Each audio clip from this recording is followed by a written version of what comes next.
Hello and welcome. In this lesson, we're going to be adding logic to determine if two cards are a match and we're going to remove them, or if they're not a match, we're going to flip them back down. Now, you're also going to learn about something called optional chaining, which is simply a safe way to call a method or a property on an object that may be nil. All right, so let's get started. So before we jump into any code, let's do a quick recap of how a matching game works. First of all, the user will flip open one card, and then the user will flip open a second card. Now, if they match, then those two cards will be removed from the grid. If they don't match, both of them will be flipped over again. So right now, all we've got is flipping cards over and flipping them back down. We don't have any matching logic that happens. And what we have to do first is disallow the user to manually flip cards back down like I've just shown you, because the user shouldn't be able to manually flip them back down. And then second of all, we have to detect when the user has opened the second card, because that's when we want to perform the matching logic between the first card that they open and the second card that is opened. So that means that we also have to keep track of the two cards that they flipped so that we can match them or see if they match. So first of all, let's go back to our code. And in the didSelectItem method, this is when the user taps on the collection view cell and the collection view tells the view controller that, hey, the user selected a cell, right? We are just allowing the user to flip it up. And then if it's already flipped up, we call this code to flip it back down. So I'm actually going to remove the second part of the if statement so the user can't manually flip cards back down. We don't want that. The second thing we want to do is to be able to detect if the user is flipping over that first card or flipping over the second card. And the way we're going to do this is by keeping track of that first card. So we're going to introduce a property at the top to keep track of this. I'm going to call it first flipped card index, and this is going to be data type index path, because in the didSelectItemAt method, the collection view gives us an index path indicating which cell the user tapped on. That's what we want to keep track of, and I'm making it optional so that it's nil at first. So when the user taps on a cell, we can go ahead and check this property. If it's nil, that means that the user has not selected any cards yet. And so that flipped card is going to be the first flipped card. And we're going to then assign it to this tracking property. And then when the user selects another card, then again, we can check this property and we can see, hey, the user has selected a card before. So this is going to be the second card that they're flipping over. And so we will want to perform that sort of matching logic to see if the cards match. And furthermore, this also serves as a way for us to keep track of which card was the first card that was flipped, because this is an index path, right? It indicates which cell the user selected. So then we're going to have a reference to both cells, and we're going to be able to do that comparison. All right, so let's make this work. Let's scroll down here. In here, we're going to basically flip the card up. That's correct. But in addition to that, we also want to check if this is the first card that was flipped or the second card. And we're going to check that new property we just created. So if first flipped card index is nil, that means that this is the first card flipped over, else this is going to be the second card that is flipped. So if this is the case, we are going to want to run the comparison logic. And then if it's just the first card flipped over, all we're going to do is assign this selected cell, which is denoted by the index path. We're going to assign it to this guy, and that's all we're going to do, so that the next time he flips a card, this is not going to be nil anymore, right? And then it's going to come down here into the comparison logic. So instead of writing the comparison logic down here, because it is a little bit lengthy, I'm going to create a separate method in this class just to contain all of that comparison logic. So we want to be careful about where we're putting this. I don't want to put it accidentally inside another method. So this is this if statement right here.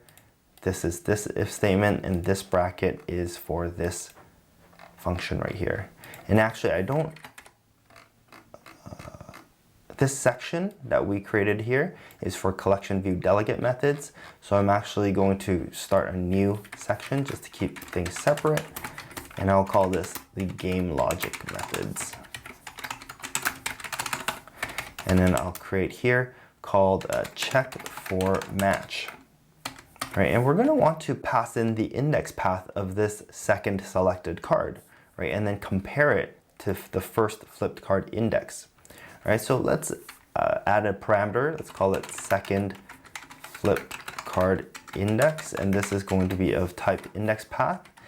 And because this parameter name is so long, I'm just going to put an underscore here so that when we call check for matches, it doesn't include this in the parameter name. I don't know if you remember this, but this was from module 1, where I showed you how putting this in front of a parameter allows it to be omitted from the method call. Not the parameter itself, just this label part of it. So if you're unsure, just try both. Try not putting that and calling check for match and see what happens, and then put this and call check for match and then see how that is different. All right, so for check for match, what we want to do is get the two card objects for the two indices and see if they match. So let's say card var, let's use let, because it's not going to change after we assign it, so we can use constant. So the card1 equals cards array. That's the array that contains all of our cards. We're going to pass in first flipped card index dot row. Remember, the row property of the index path indicates which cell it is or which number of the card it is. So since this is an optional, I'm actually going to have to unwrap it first before I call the property on it. So let's see. All right, it's telling me that I haven't used card 1 yet, so I can safely ignore that because I'm going to use that constant. And this is going to be second flipped card index.row. Now this one, I don't need to unwrap it first because second flipped card index is not an optional type. All right, and now compare the two. And we're actually going to compare them by the image name. So that is what the user sees. So if the image names are the same, then that it's a match. Set the status and remove them. Else, it's not a match. So flip them back over, and then we mustn't forget to reset the first flipped card index property. So that whether they match or not, we want to either remove them or flip them back over, and then reset this property so that when the user selects another card, it's treated as the first card that's flipped over, right? So we're gonna reset the cycle. First card or first flipped card index is equal to nil. So that's how we're gonna reset that. If it's a match, we are gonna set the status. So card1 dot is matched equals true, and card2 dot is matched is also equal to true. And then we have to remove them. So the way that we can remove them is if we go into our card collection view cell here, we're going to create another method called remove. And this is simply going to make the image views invisible. So we're going to say back image view dot alpha, and this is a property that basically sets the opacity of that element. So by setting the alpha property to 0, that effectively makes the image view disappear.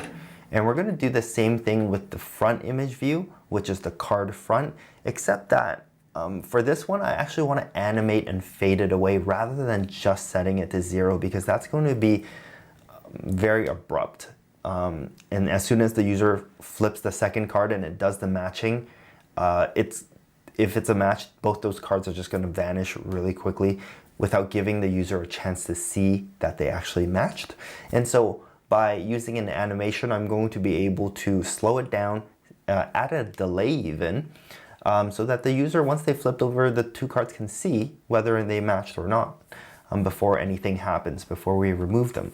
So we're going to do UIView.animate with duration and 0.3, and I'm going to add a ½ delay. Now you can set these things to anything you want. You can play around with these numbers depending on how fast or slow you want things to go.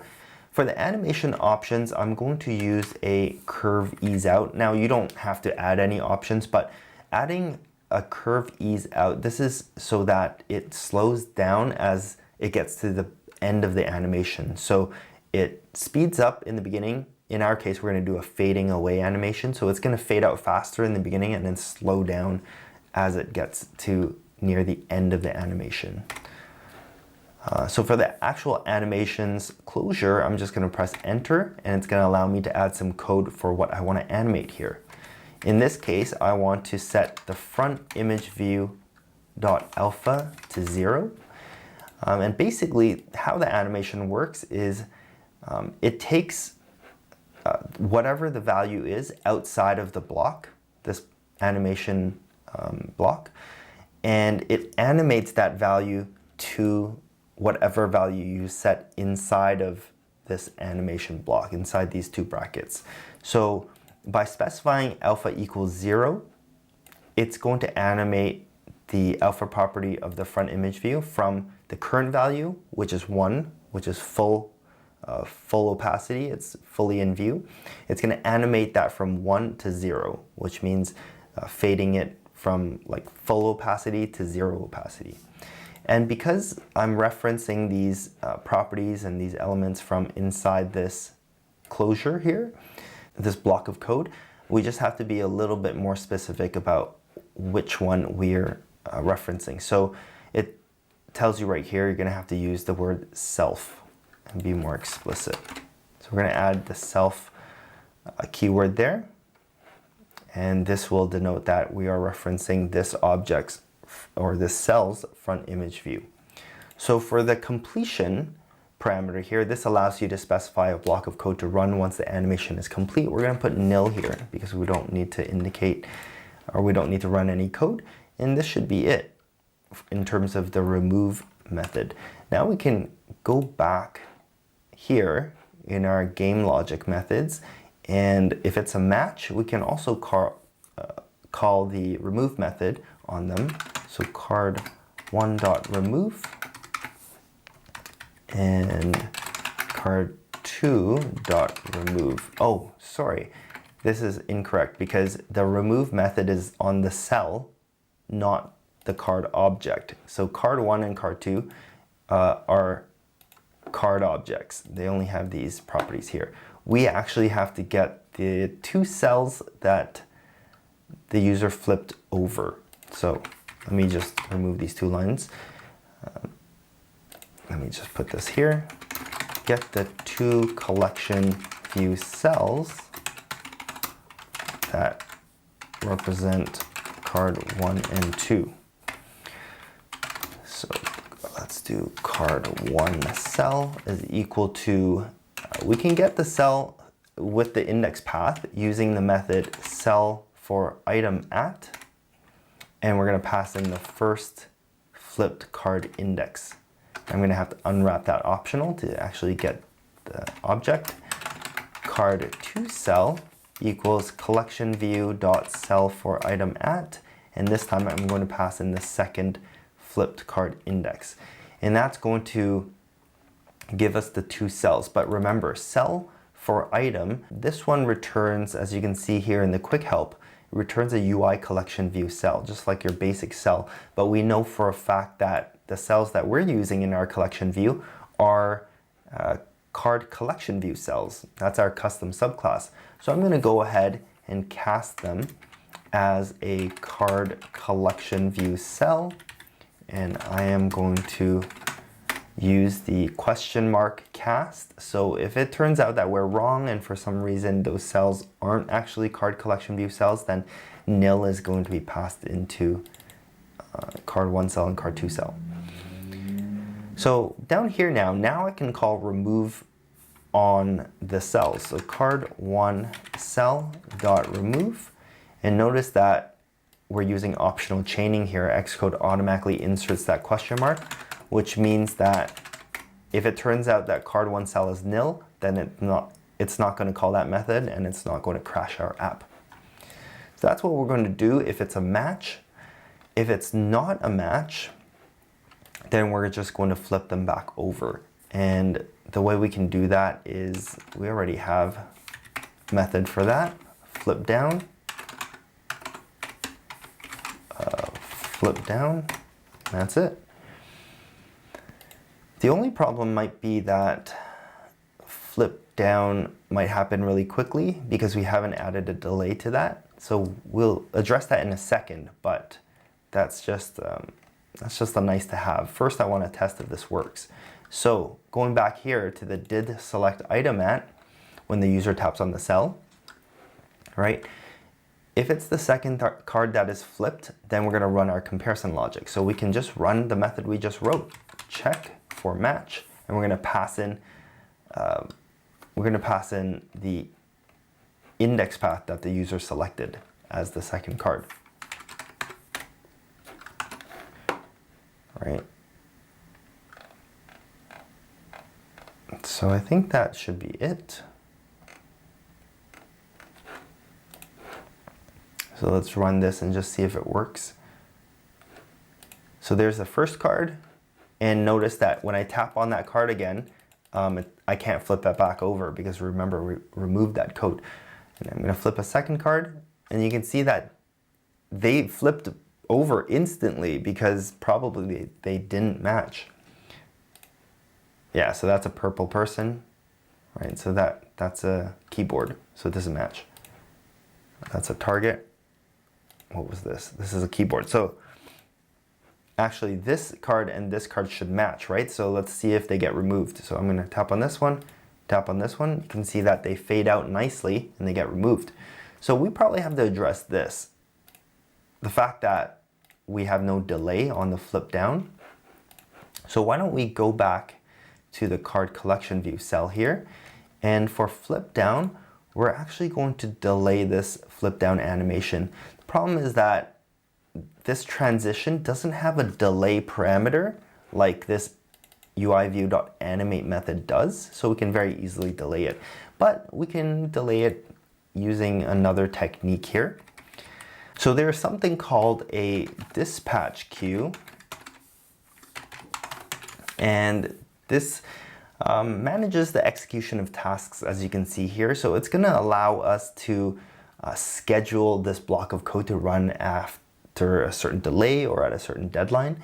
And we can either, it also lets us control whether we're going to run this chunk of code in the main thread, which is the main thread of execution is, think of it as your primary worker thread, or you can schedule it as a background thread, so it's something that happens in the background. The main worker thread is the one that is also responsible for updating the user interface. So if you're doing any sort of UI work like this animation right here, you definitely want to do it in the main worker thread. Background threads, tasks that are good for the background are like timers and going to fetch data over the internet to fetch a feed or something like that. That would be good as a background thread. So we're going to use our dispatch queue, and we're going to specify that we want to execute this on the main thread. And then there's actually a method called async after deadline. Right here we can add a deadline and then execute. This allows us to put the block of code that we want to execute on that deadline. So let's do that. So for the deadline, we specify a dispatch time. So what we want to do actually is, because we only want to delay it for maybe half a second, we can actually use dispatch time dot now. So this now method returns the current time, and we can just add 0.5 to it, as in half a second. And then for the execute parameter, if you press enter, it's going to open up a block of code that you can set, and we're just going to actually, I'm just going to take the animation part of it and put it in here. And we're going to add self to these image. Whoops, I just jumped down. Sorry about that. And add self to the image views so that we can just be explicit about which ones we are referencing. And now let's run our code, and you'll see that there's a nice delay to this flip down. So the user can now see that the cards don't match before it flips down. Now the only problem is that flip down is also being called up here when we configure the cell, right? And then we use flip down here to kind of set the initial state of the cell. Because we've added a delay now, when that cell gets reused down here, you'll see that it actually causes some really weird behavior, right? So we want to be able to customize this delay by setting it as a parameter up here. So I'm going to add an additional parameter to flip down. I'm going to call this delay, and I'll just still set this as a time interval. I'm going to set the default to 0.5, right? And so instead of hard coding that, I'm going to set that as a parameter.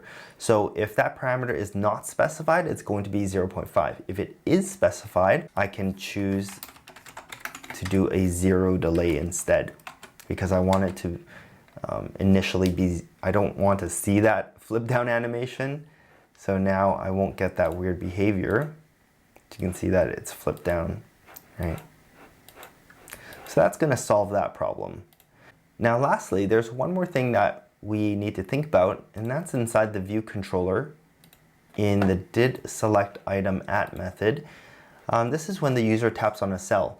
So once the user has tapped on two cells, maybe they've made some matches, some of the cards or some of the cells are going to have the status set to isMatched=true.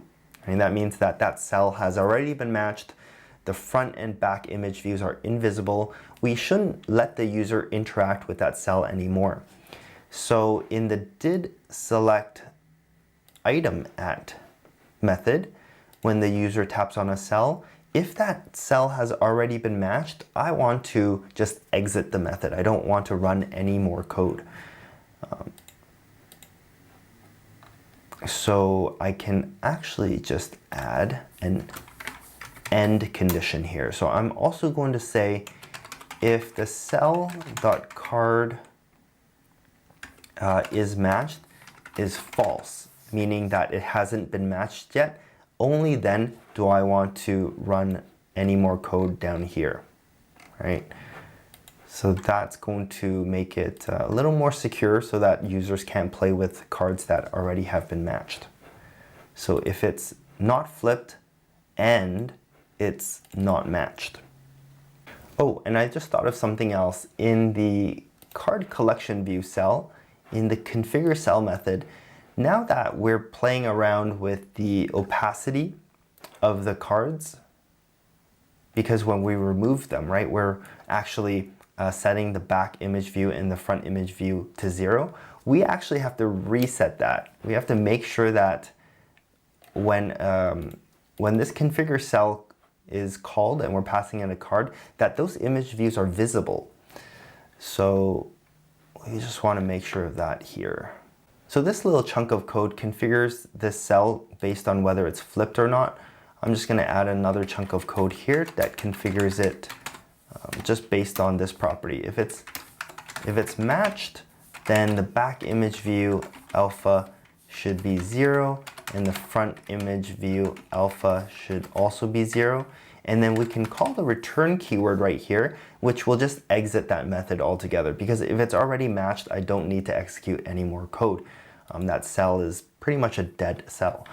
Now, otherwise, if it hasn't been matched yet, then I want to make sure that the back image view is visible and also the front image view is also visible. Right. Now there is a bug that you might have noticed if you were playing around with this match game, so I'll demonstrate that for you now. So let's say you pop open a card here, and then you scroll all the way to the bottom and you tap on another card there. As you saw, it wasn't a match with the first card, so if you scroll all the way up, you would expect that this card would also be flipped down, right? But it's not. So what's going on here? So what's happening is when the user taps on the first card, we keep track of the index path for that card using the first card flipped index property.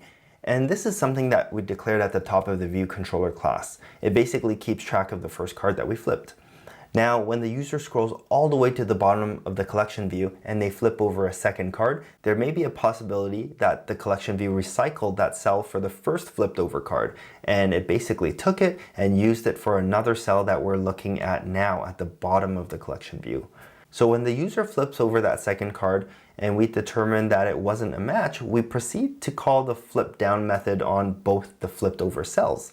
Except the problem is that the cell that represented the first card has been recycled and is no longer there. So we're essentially calling flip down on nothing.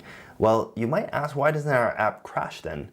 Well, the reason is because we used optional chaining. And when we called the flip down method, if you remember, we said card1 cell ? dot flip down and card2 cell ? dot flip down. So it flipped down the second card because that was actually a valid cell, but we were never able to get the cell that represented card 1, so we couldn't call the flip down method on that cell. So when we scroll all the way back up to the top, it displays that cell and it hasn't been flipped back down. So this is how we're going to address this problem. And actually, as you can see here, this is the problem line here. Card 1 cell can sometimes be nil. And because we're using this optional chaining, flip down sometimes doesn't get called, and so we're not able to flip down the first card. Now the way we're going to solve this is by changing the way we're doing things from the collection view, from how the collection view will display cells.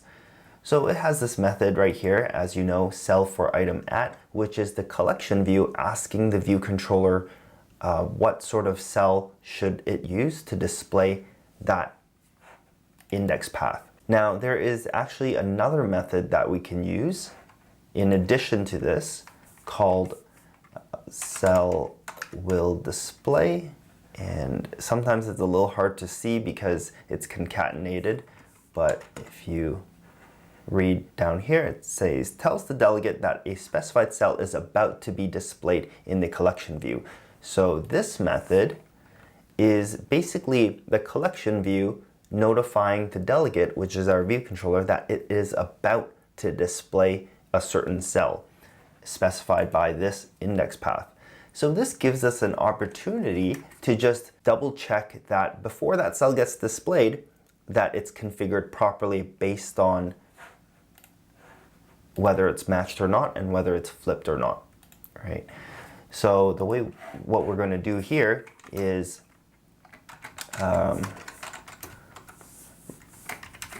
configure the state of the cell based on the properties of the card that it represents, right? So essentially, we're going to want to use this index path for the cell that's about to be displayed, get the corresponding card from the cards array, just like we're doing up here. And then we're going to want to pass that card into the configure cell method of the cell, because as you know, this configure cell method, let's jump to the definition, will basically take a look at the is matched and is flipped properties and accordingly show the proper image view and make sure that it's flipped up or flipped down based on all of these properties. So this is the method that we want to call just to ensure that that cell is all set up to accurately represent the card in its current state. So you could even say that we shouldn't do this stuff here. Well, we don't have to. We can take these two lines of code and put it into here. Because this method, the difference is, I want to make sure that you understand, the difference is that this method gets called when the collection view wants to use a cell, it wants to create a cell for that particular index, right? Whereas this one is going to be called right before the cell gets displayed and gives you an opportunity to modify that cell or configure that cell. So we can do the configuration part of it inside this 𝗁𝗁𝗧𝗶𝗺 method and leave the creation side of the cell in the 𝗧𝗶𝗺𝗲𝗀 index path method. So what I'm going to do is just take these two lines of code and put it into here. And then we are going to, so right here, this is the index path, we have that parameter. Row indicates the specific cell it's trying to display. And then we are retrieving the card that is supposed to be displayed at that index path. We're putting it into this constant card. And then we are calling configure cell on the cell. Now this is actually a parameter from here. But as you can see, this cell parameter is of the type UI collection view cell. It's that basic cell. And we know that it's actually an instance of our custom subclass, which is a card collection view cell. So what we're going to want to do here is say cell is equal to, we're going to reassign what cell represents, but we're going to cast it. Let's use this sort of casting, card collection view cell. So we're attempting or trying to, cell is a let constant, so we might have to create our own constant here. So let, how about let card cell, okay, is equal to that cell that is about to be displayed. We're casting it as a card collection view cell. That's our custom one. All right, so down here, we're going to want to call card cell. Let's use optional chaining just in case it can't perform this cast. In that case, it's going to put nil in there. So optional chaining is going to make sure our app doesn't crash, even if this turns to be nil. And if it's not nil, we're going to be able to call configure cell and pass that card in. And so that cell, right before it gets displayed, is going to be configured properly for the status of that card. Now we still need this method here because this is a required method for that UI collection view data source protocol. So we have to have this method there, but it serves, these two guys serve different purposes, right? This one is asking for what type of cell you want to use for that particular index, whereas this one is giving you a chance to configure that cell before it gets displayed. All right, so let's run the app and just verify that that bug is no longer there. All right, so let's try this out. So I'm gonna tap on this first card down here, scroll all the way to the bottom, and I'm gonna tap on this card here, and this gets flipped over. It wasn't a match. That first card up there should also be turned down as it is.